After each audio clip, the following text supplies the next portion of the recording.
and gentlemen, the President of the United States, Donald J. Trump.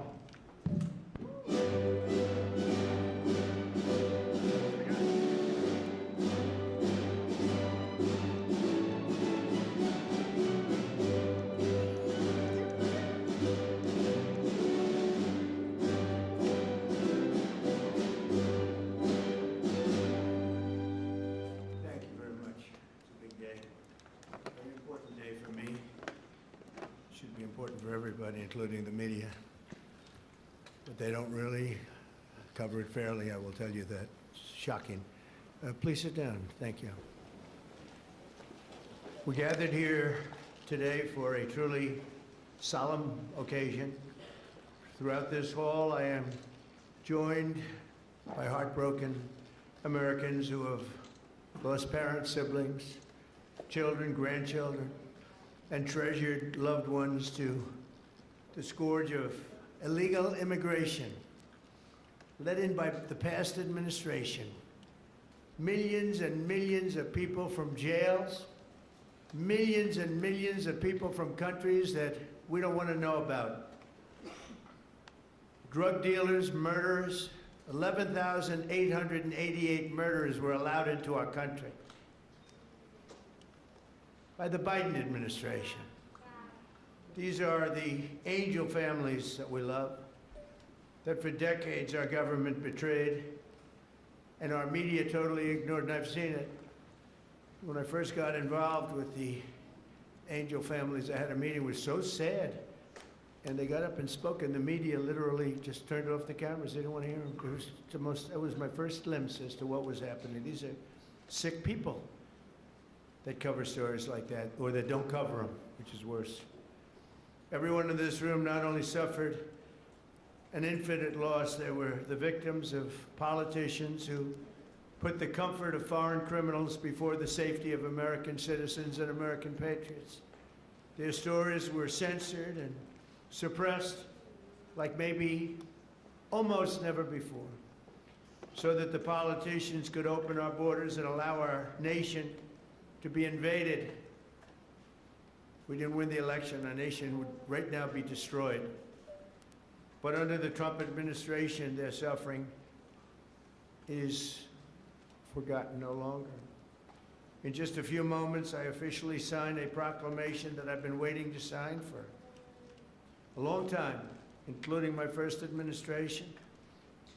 There were so many different legal roadblocks, it was incredible. We got it done, and I'm doing it today. February 22nd is going to be National Angel Family Day.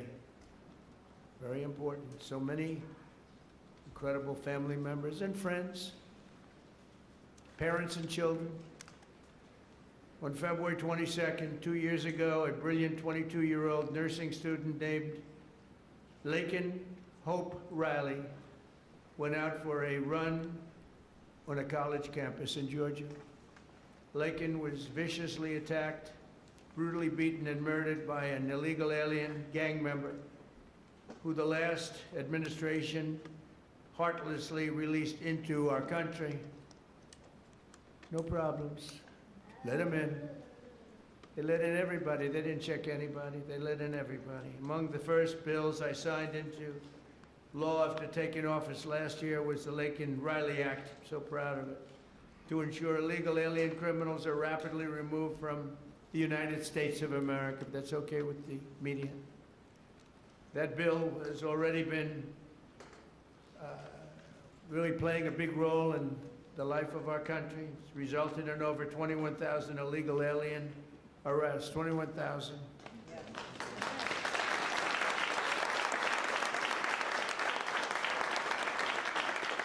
We're joined this morning by Laken's parents, who I have gotten to know. These are incredible people.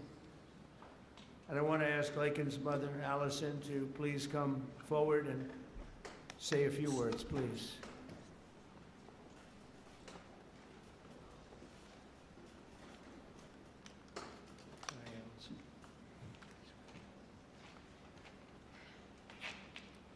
Well, this is unexpected, but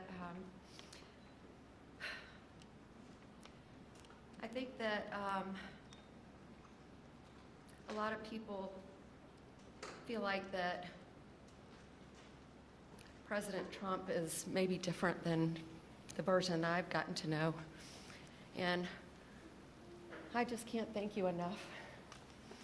You have said from the beginning, literally the day after this happened, that you would not forget about Laken. You weren't president at that time, and you have not forgotten. You have fought a fight that most people would not want to have to fight. Most people wouldn't. They would just say it's just easier not to do this. And President Trump you are doing a thankless job that most people just wouldn't do. And I just can't thank you enough. There are just not enough words to say. Because if you've lived the nightmare that we have lived, you understand the importance of the job that he's doing and securing our nation and fighting for our families. Because this could be any family. This happened to my family. This could be any one of your families. And Laken was the most responsible, hardworking, kind, selfless, beautiful Christian. And she wasn't somebody that put herself in bad positions. She didn't make bad choices. She was just a good girl. And she just wanted to go for a run that morning after she'd gotten up at 4 o'clock the morning before to decorate her roommate's door for her birthday. And she did everything for everyone else. She expected nothing in return. She just wanted to be a good friend and a good sister and a good daughter and a hardworking nurse. She was working so hard for. And I'm beyond blessed and thankful that you're honoring not just Laken, because she's one in a ton of people that have suffered at the hands of illegal immigrants. She's not the only one. And so thank you for honoring all of them, not just Laken. And we're just beyond grateful. Thank you. Thank you so much.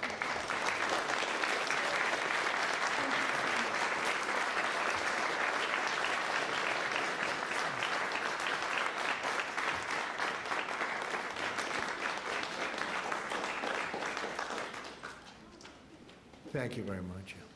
Amazing, Allison. You have to go through this. Doesn't get that much easier, does it? Right? Even with time. It's been a while now, and it doesn't get that much easier. But I want to thank you for your incredible courage. We're all courageous in a sense. Everybody in this room is courageous. And we're willing to tell the story, and that I don't know why the news doesn't want to hear it. The Democrats don't want to hear it. The radical left, they don't want to hear it. What's not to hear? We want to stop murderers and criminals from coming into our country. I watched the mayor of Minneapolis. I watched these people saying, we want to protect murderers. I don't get it. Something's sick. They're sick. Can't have a country like that. So we appreciate the bravery of everybody in this room, actually. And Christy, I want to thank you, and I want to thank Tom in particular for, we have a border that's 100% closed now. 100%.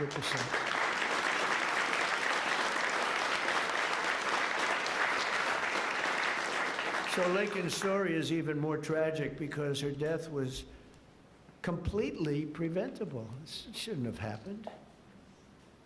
Guy should never have been here. Not only should her killer not have been released into our country in the first place, but he was released a second time after being arrested in New York City. Here today is a great gentleman, the police officer who arrested that illegal alien, only to watch him be set free to kill. I mean, he was arrested and they let him go free. They knew he was trouble, big trouble. Many of them are like that. They release him knowing it's going to kill again. but they released him and set him free to kill Laken. So I'd like to have Ethan Carreri come up, please. He's a great, highly respected police officer, and you can explain what happened here. Come on up. Thank you, Ethan.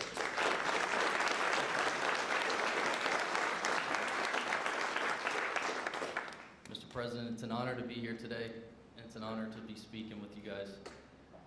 My name is Ethan Carreri. I'm a police officer in Palm Beach County, Florida, and a former New York City police officer. While serving the New York City Police Department, I personally arrested Jose Ibarra for endangering the welfare of a child.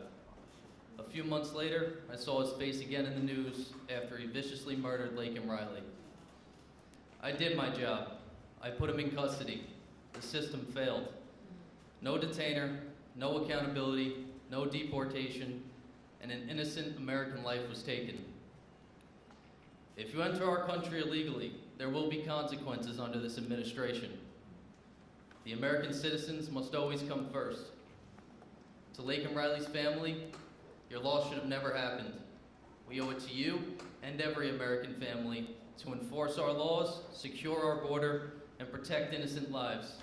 Mr. President, thank you so much for having me here today, and thank you for all you've done for our country. Thank you. Thank you very much. I notice you left New York to come to Florida. In a way, it's too bad, right? Couldn't take it anymore. They don't let you do your job. But thank you very much, Nathan. It's great, highly respected person. I have to do a little checking before I introduce people, otherwise I get in trouble. Sometimes I introduce people and they say, sure, did you know this or that? But you checked out very, very well. Wow. Stories like Laken's are one more reason why my administration will do everything in our power to end the scourge of sanctuary cities once and for all. They protect criminals. Why do people fight? They protect criminals with a vengeance. They fight for these criminals like murderers. They're protecting murderers. They fight for them so hard. There's something wrong with them. We're joined today by so many angel families who are grieving a terrible loss. They've gone through hell. Steve Ronnebeck was the father of 21-year-old Grant Ronnebeck, a beautiful guy, who was shot and murdered by an illegal alien while he was working behind the counter of a convenience store in Arizona. He was working behind the counter. Steve, would you please come forward? We'll talk about your boy.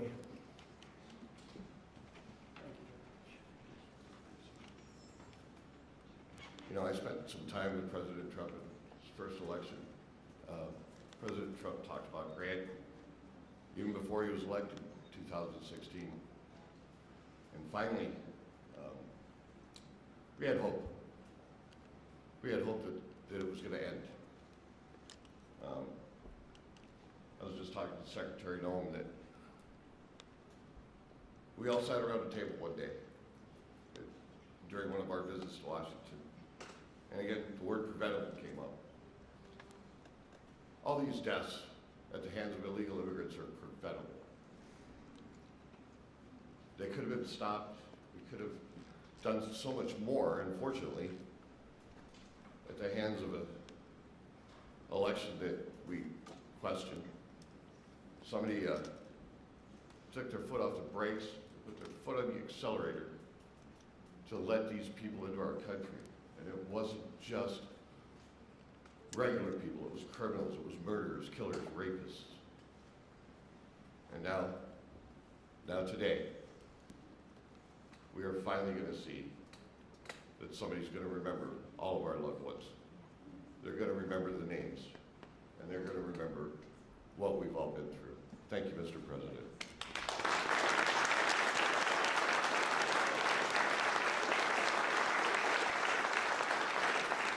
And think of it, I'm not talking politics, I'm just talking life. If that election, it wasn't rigged, it was a rigged election by millions and millions of votes. a guy that never left his basement. It was all run by crooked people. COVID was a little bit of a shield. We had a lot of things going on. But it was rigged by millions of votes. We did great in that election. If that election wasn't rigged, every single one of the people in this room right now would not be here. You'd be home with your son, daughter, family. We had a strong border. You know, we solved it twice, Tom. We solved it. In 2016, the border was bad. Nothing like it was this time. It was like beautiful compared to this time. This was legendary. In the history of the world, there's never been a border like this where millions of people poured in. At least 25 million people. And many of them were the wrong people. Many. You know, when countries fill up the caravans, they don't fill them up with their finest. I wouldn't. And I would do exactly what they did if the United States would be willing to take all of our criminals and people, or people that don't work. But they are smart people. I got to know most of those leaders. I know them. I said, what are you doing? They said, look, it was a totally open border. They saved hundreds of millions of dollars. And gave it to us, and we've done a great job. Tom Holman, Christine Ohm, our people have been incredible, the job they've done. And they take nothing but abuse, but you know, they're sort of pretty hardened to that, I think, because they know they're doing the right thing.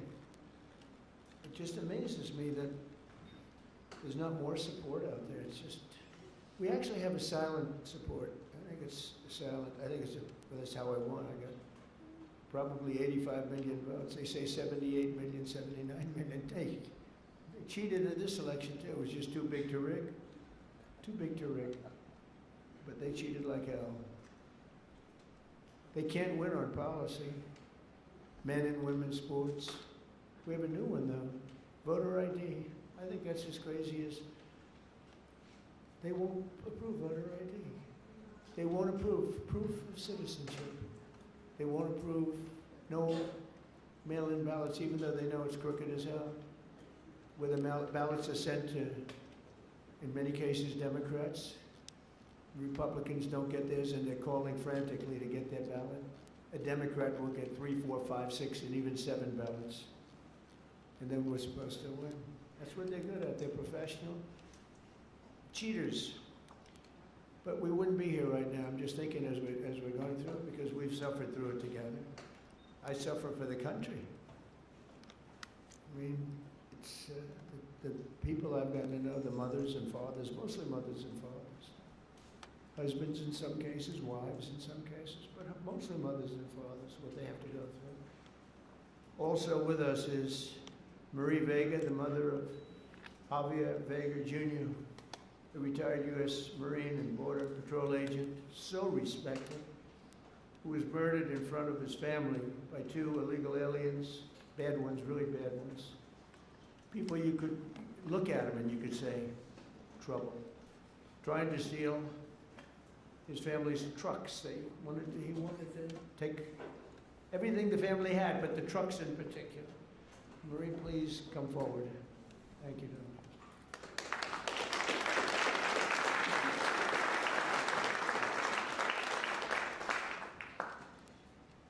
President Trump, on behalf of my family and I, thank you for hosting this beautiful remembrance in honor of our loved ones who were killed by illegal aliens. As you said, August the 3rd, 2014, my husband Javier, my son, Marine and Border Patrol agent Javier Harvey Vega, his wife, 2 of his sons and a friend, and I were fishing in Santa Monica, Texas. Within minutes of settling in, we were ambushed by 2 illegal aliens with many priors. Without warning, they jumped out of their stolen vehicle with guns that were not supposed to be in their possession in an attempt to steal 2 4-wheel drive vehicles. While trying to defend us, Harvey was shot in the chest and killed. My husband, Javier Sr., was shot in the back. Remember, y'all, children were there fishing with their friends, and they just kept shooting You could hear the bullets just whizzing past you. Have yet senior returned fire with this weapon, and I grabbed the AR that Harvey had attempted to defend us with, and I returned fire as well. Had we not fired back, they would have killed everyone there, including the children, so that there wouldn't be any witnesses. And they killed an amazing man, a loving and honorable dad and husband. Thank God we have you in office. Without you, America and the world would not know the consequences of open borders. Thank you for restoring law and order. Thank you for acknowledging us, the angel families. Every day I think of you and the heavy weight of a nation that you carry with you. I can't imagine what it must be like to wake up every morning, work so diligently amid attacks and resistance from the left, to deal with the craziness, the fraud, and the swamp. But you get it done day in and day out, all while finding solutions to making America great again. You absolutely amaze me. Please know that we see it, and we, the masses, your constituents, are behind you 100%. When you were elected the first time, for the first term as president, I remember saying to my boss, this is exactly what this country needed, a businessman. You did an outstanding job then, and although you were cheated out of the second term, by the way, you won that election as well, and we know it. I knew the third term was going to be epic, and here we are, mega. Before I end this, I have to share a sweet story with you about my daddy. He absolutely hated the way people treated you and attacked you. On your third run for office, he said to me, "Mijita," which means my little daughter in Spanish, "Can you check to see if I'm up to date and still registered to vote? We need to make sure President Trump gets into office." I said, "Of course, Daddy." And I did, and I checked, and he was registered to vote. We lost a great man, April the 3rd of 2025, and that would be my daddy. Again, thank you for everything. Thank you for backing Border Patrol and ICE, and backing these families. Thank you so much.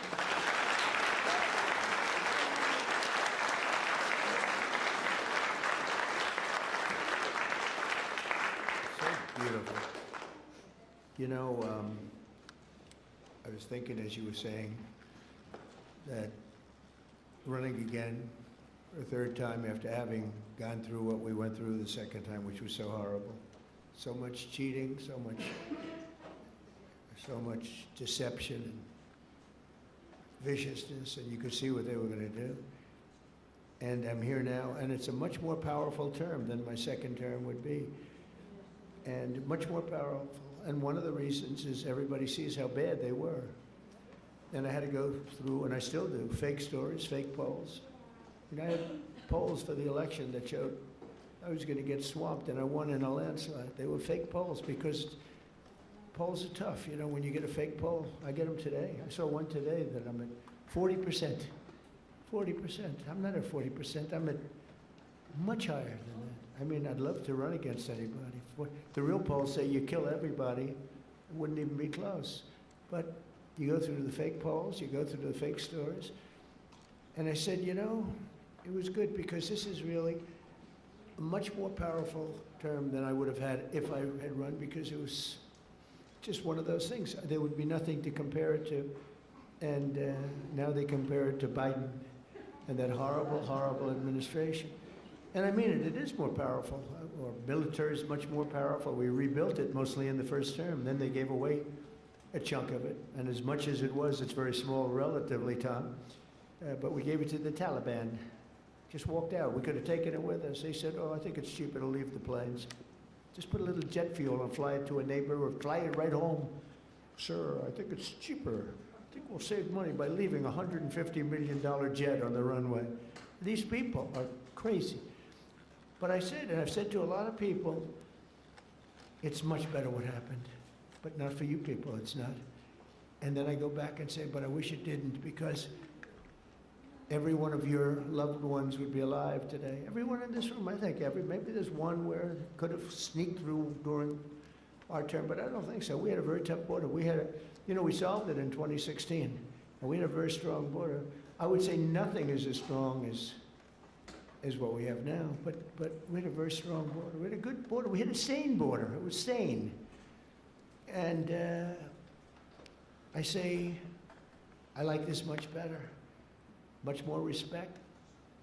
You know, you read about all these crazy shooters, but they only go after consequential presidents. They don't go after non-consequential presidents, you know. If you take a look, Abraham Lincoln, some big one. John Kennedy, in a certain way, was very consequential. He represented something very important. He was there for 1,000 days, as you know, the book, 1,000 days, but he was consequential. There was a glamour, there was something good for our country, right? But they consequential, and I was told that. I saw that the other day. They said they only go after consequential. So maybe I want to be a little bit less consequential. Can we hold it back a little bit, please, Tom? Can we just, like, nice and easy? Let's be a normal president for a little while. Because we had the greatest first term, I think, of any president in history. A lot of people have said that. Even radical left people have said that. And so it's, you know, but the one problem is that, and every time I say it, I go back to the one thing. I said, but we wouldn't have had 25 million people allowed to come into our country, totally unchecked, totally unvetted. And those are the people that destroyed your lives. They destroyed your lives. They wouldn't be there. So I always say, I like it better, but there's one thing I don't like better, and that's what they did. Because I think that's the single biggest problem. You know, he gave us inflation, highest inflation we've ever had. I solved that. Right now, inflation's at a very low number. How about gasoline? I was in Iowa, $1.85 a gallon. You know, I solved that. I did a great job with that. Prices are coming way down, and I'll get them down further. But, you know, Christ, no matter. By the way, if I came up with a cure for cancer, they would say, he should have done it years ago. There's not a thing I can do where these people are going to give me credit, and that's okay, because we won in a landslide, so the people understand. People understand. But the one thing that I regret about the election and the process, because it's a much bigger, more important, you look at what we're doing throughout the world, we're respected like we've never been before. But the one thing that I can't do anything about is that he allowed 25 million people, many of these murderers, drug lords, criminals, people from mental institutions, they emptied their mental institutions, Tom, is that right? All over the world. Not just in South America. They emptied their jails. Many of them from all over the world. Why? Why would we do this? And they walk in, nobody even asked for, like, do you have an identification? Do you have an ID? It's so crazy. You know, the mayor of New York, and he's a very nice person. I met him, but his ideology is not too good. But we're having a massive snowstorm right now, and I've heard that he's asked people to come out and help shovel the snow. Okay, so you get a shovel and you start shoveling, right? What the hell, you're not gonna help too much, but you can help. And hello, darling, how are you? Noah, right behind you, look. My friend, right? Are you okay? Yes, you. Are you okay? Are you okay? I'm doing very well. I just Good. want to give you a hug when this is all Good, are your eyes okay? Wednesday, they, I gave her money to get her eyes fixed. A lot of money to get her eyes fixed. That doctor ripped me off, but that's okay. And when do you go? Wednesday, I go for surgery. It was postponed because they said the grief caused me to have 2 heart attacks. Well, you get them done. It's an operation, but it's 100%, you know, it's great. It's Wednesday. Good. And you're gonna have 20/20 vision. You know, she's almost blind, cataracts. She's almost blind.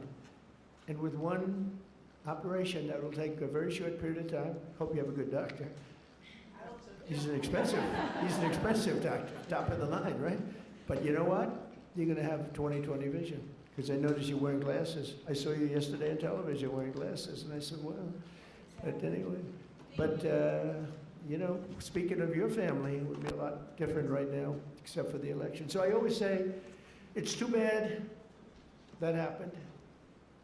And if I had it to do again, it's despite the tremendous job we're doing now, I wish it could have been the other way, because we wouldn't even be having this meeting right now. There'd be nobody. I wouldn't have gotten to know you, but it's gotten to know you under very bad circumstances, right? The worst circumstances. So, one of those things. But the thing I can't understand is why the press isn't more supportive. They're so dishonest. The stories, the polls, they poll you, they say, oh, the angel moms. I think the angel moms are the finest people I've met. I mean, the angel moms and families and dads, but these are unbelievable people. Why are they so angry with angel moms? They had their child killed. Stories that are so horrible, I'm not going to mention. A couple of people are in the room. What they did with the child after they murdered the child. It's not even, and these people are actually on the side of the criminal. I don't get it, Tom. Someday, you're going to explain it to me. But I don't think you can either. It's crazy. Laura Wilkerson is another American mom whose 18-year-old son, Joshua was horribly beaten, tortured, and murdered by an illegal alien who went totally crazy and just went to school. And I'd like to ask Laura to come up and say a few words about Joshua. Please. Hi. One of my original friends. Thank you so much for having me today. My name is Laura Wilkerson, and I want to thank everybody for their help in gathering us here, the American Border Story and the White House, and all of your helpers. I thank you for that. I met a man about 11 years ago who was running for office, and he sat with us a couple of days, and he watched as the tears rolled down my face as I told him the story of how our youngest son Joshua was brutally beaten, tortured, strangled to death, and his body set on fire. The man next to me was President Trump. He never, ever looked away from my pain. He looked me straight in the eye, and he said, I will never forget the story of your sweet son, and I will never give up fighting for the American family. I looked at him and I believed him. And here we are these years later, and you can tell all of the work he's done. He's never missed a day of fighting for the American family. I don't know if I've ever met a man who is more interested in this country and running his country and getting it back in shape. And I'm so grateful for what he does every single day. I can't even pretend to understand the spiritual battles that swirl around the office of the presidency and the man who owns that office.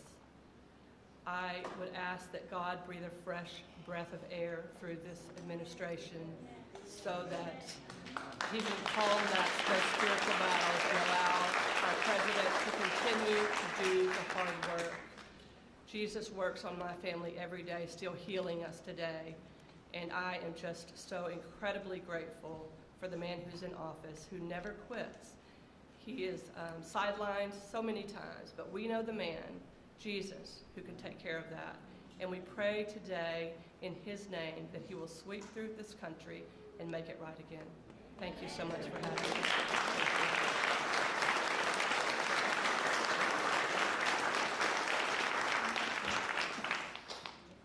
Well, I just want to thank you. It's amazing. The words are so beautiful, so beautiful.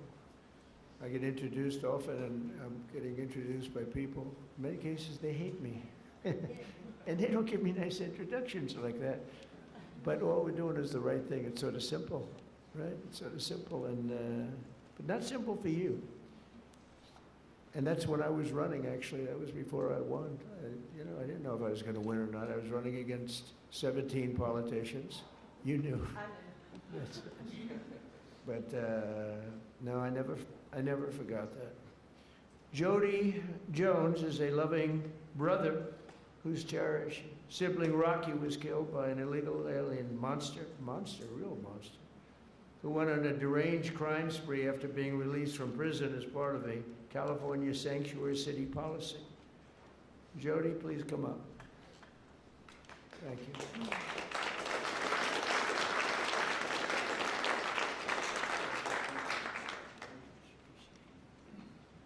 Well, I have this speech, but I'm not going to give it. What I'm going to tell you is from my heart. I want to thank my Lord and Savior, Jesus Christ, first of all, before I do anything. I want to thank the American Border Story, and I absolutely want to thank President Donald J. Trump. Thank you, sir, for putting America first, and putting these angel families first, and letting everybody know their stories, because we matter. Thank you, sir. My brother Rocky Jones was murdered by a criminal illegal alien. He was simply at the wrong place at the wrong time. This man was arrested, released, and within 24 hours, he went on a shooting spree in Central California. Unfortunately, my brother was in the wrong place at the wrong time. This man shot my brother 8 times at point-blank range. I pray that no other family has to go through that, and fortunately, they will. And just know, President Trump, I want you to know, no matter what the fake media says about you, the American people love you, and we will support you all the time, because we love you.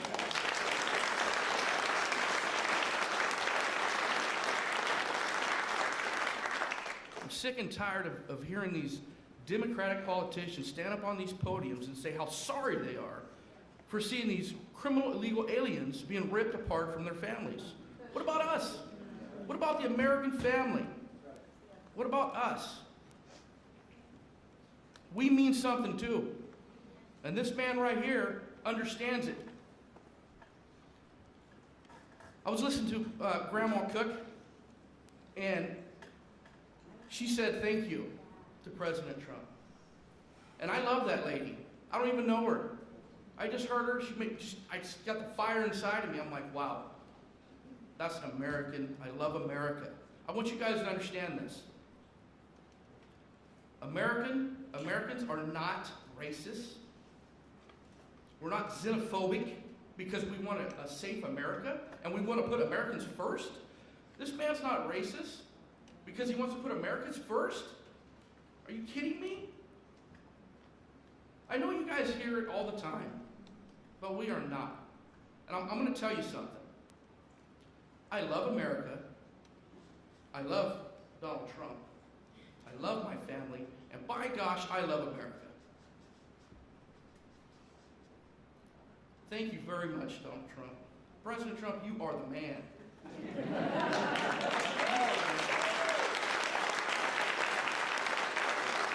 I want to say this.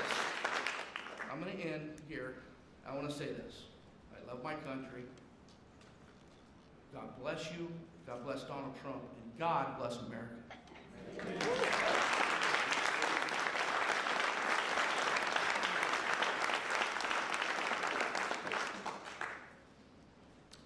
Thank you very much. It's incredible.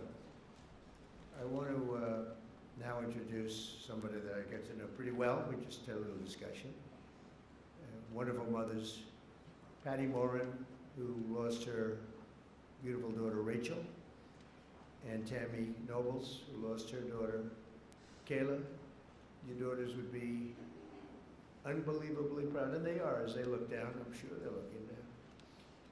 And they'd be very proud of you, and they're thanking you right now for your courage. You've gone through a lot. I know you. And I just have to recognize some of the families. I mean, it's the families that are here this morning.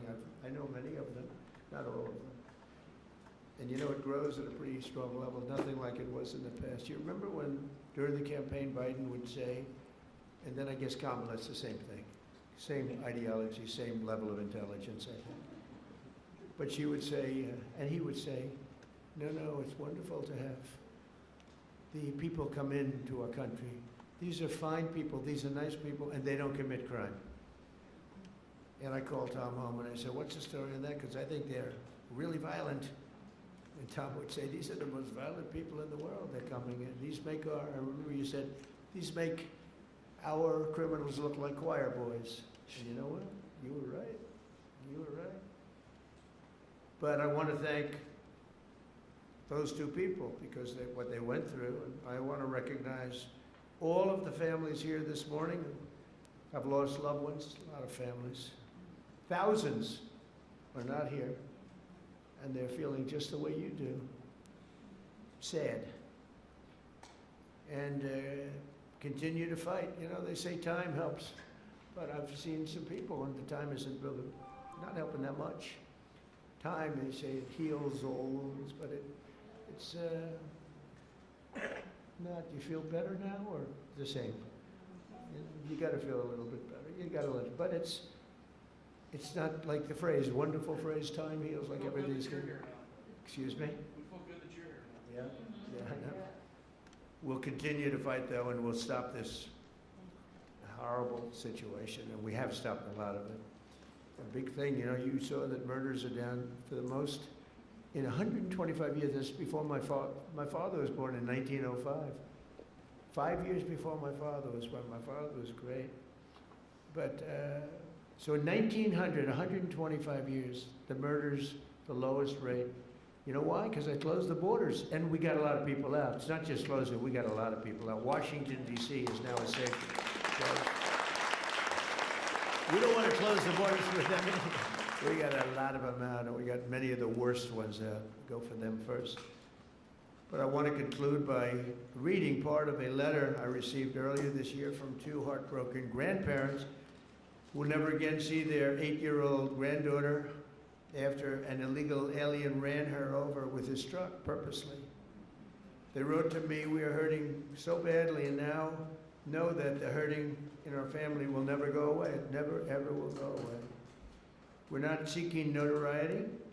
We don't care about press coverage, but we do want our girl to be remembered. We want people to actually know how preventable this murder was. And lastly, we want the American government to be accountable to its citizens. True, they should be accountable for what they did. That's my administration, and I will tell you, fighting, and we're fighting so hard. All of them, everybody together is fighting. We're putting American citizens first. We're defending American lives. And we're fighting for every angel family. Angel families are beautiful families. They're beautiful families. That was my first, early on when we first met, that was my first, I didn't know about angel families, you know. I never did this before, right? I was building buildings and things. But I said, I can't believe it. My first meeting, they were so angry at the press, at a mom who lost her daughter so violently. Right? You might have been there. The first meeting, I said, this is strange. What's going on? It was anger from the fake news.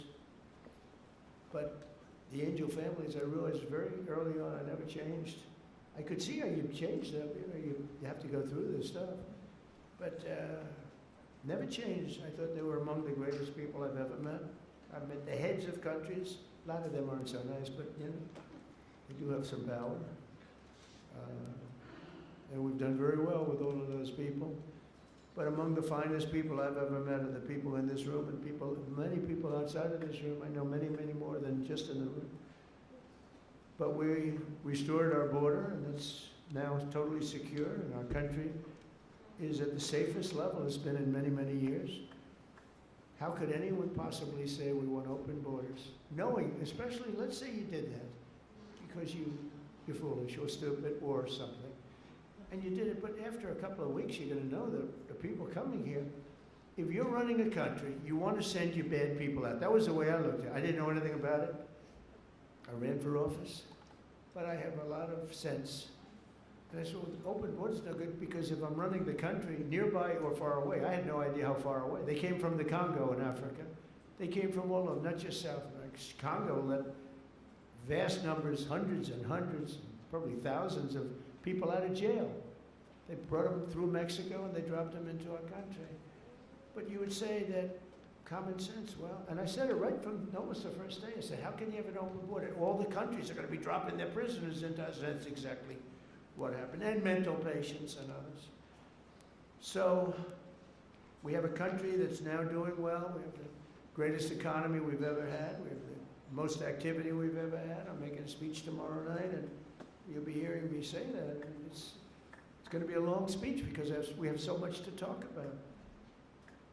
But Americans like Laken and Grant and Javier, Joshua, Rocky, Rachel, Kayla, these are great people, and we're never going to forget them. I'll never forget them. I don't know how long I'll be around. Got a lot of people gunning for me, don't I?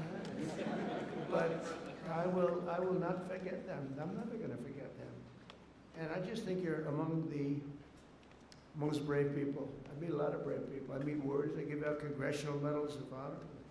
People recommend, like these two in front of me are so wonderful, but they recommend, and I meet the greatest people. But this is a group of people that, for whatever reason, I just feel maybe the warmest about.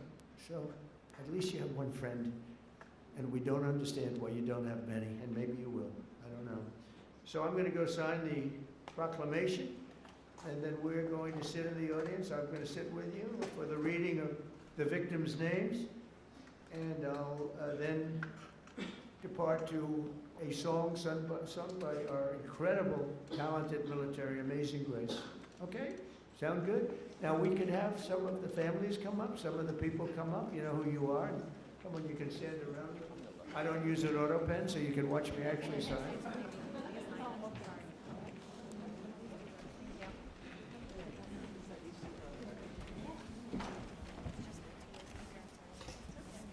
We'll do this the right way. Do you have, I want to give coins to the family, okay? Could I? I have one for you, and I couldn't bring anything inside. No, Secret Service, well, you'll get it to me. Say hi to Trump. Hi, sweetheart. My name is Emma. Oh, hi, Emma. Very good, beautiful. Yeah. Okay, you ready, Emma? We're going to sign this, okay? Okay.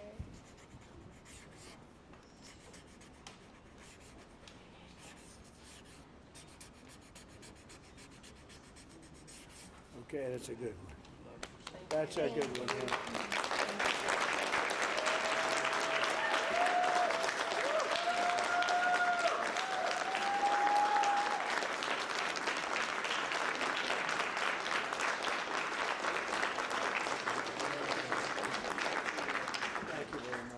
Thank you. Thank you very much. You take care of yourself.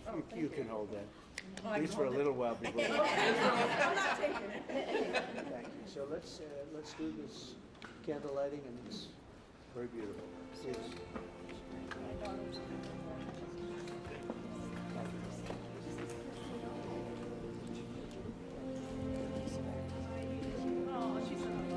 I can't tell you what's in there. Just type it.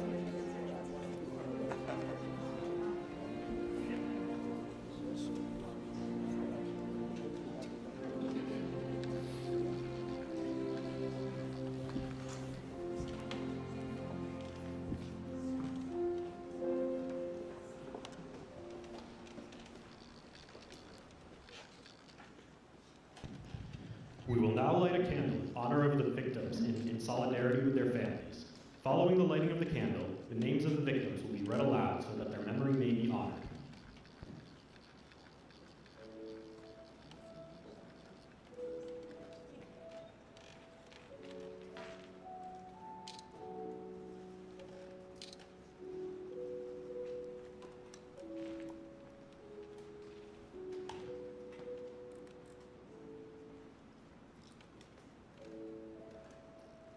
Katie Abraham, Chad Eystrup, Austin Babcock,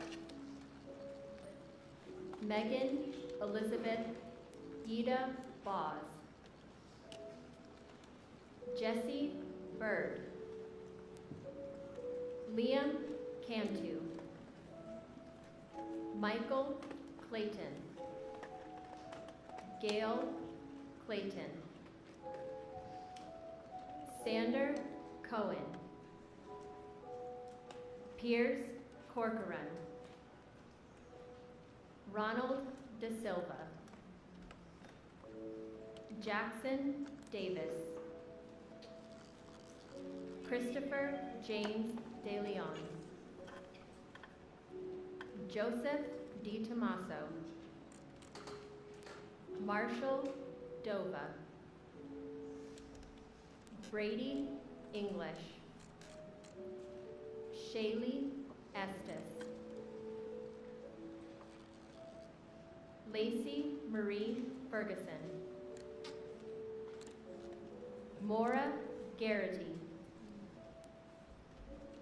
Tristan Gray. Kayla Hamilton.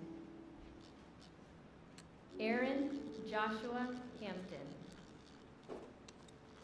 Brady Hiling. Susan Hine. Haley Helgeson. Kyler Holbein. Gregory Hamala. Gabriel Kaleshi Isiguzo Jr. Rocky Paul Jones. Shane Jones. Stephanie Kaufman. Haley King. Amy Courtlang. Ryan White. Brian Moss. Robert Mohin. Lisbeth Medina.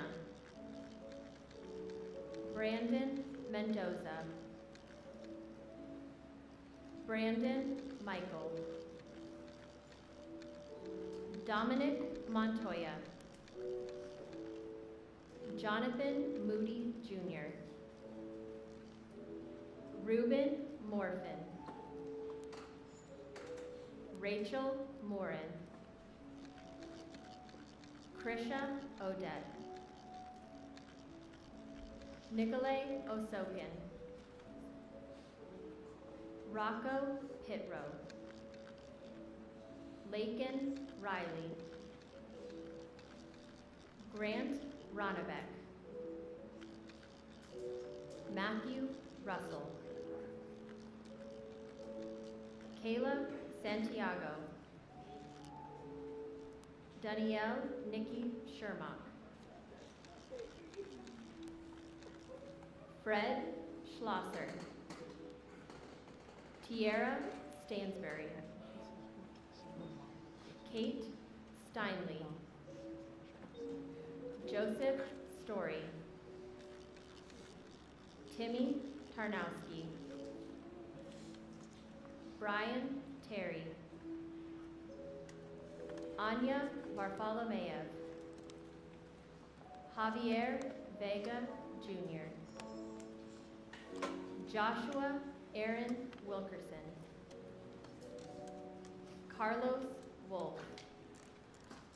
Joseph Zhang Jr.